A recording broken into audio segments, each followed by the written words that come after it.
ICU admissions projected to go even higher, exceeding capacity by Christmas. Tonight, a stark warning from a frontline worker.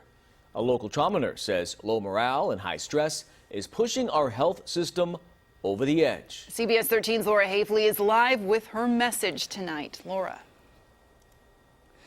It was just 8 months ago we started to see tents pop up outside of area hospitals like this one, medical staff preparing for that first wave of coronavirus patients. Well, tonight, one frontline worker says they're once again preparing for the unthinkable.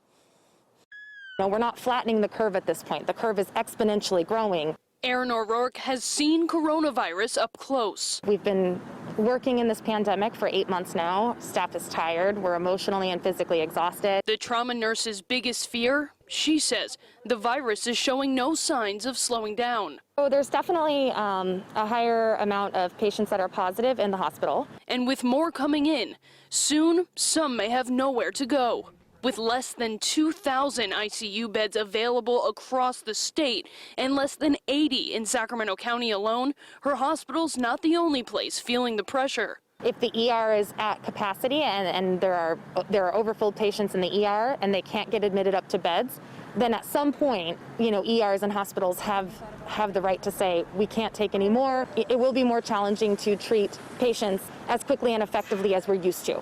Erin says her unit is working hard to stay afloat. Our nurses work extremely hard. They're coming in on their days off. They're working overtime. And some are testing positive for COVID-19 themselves. She says more patients and less staff could be a devastating combination.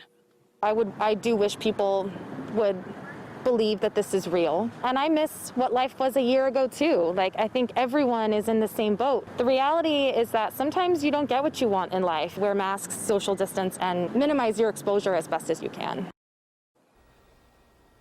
Now, Erin wasn't comfortable telling us which hospital she works for, though she says they have the support they need. They have the proper PPE, and they are prepared for a potential overflow should it come to that, though, of course, she hopes it doesn't.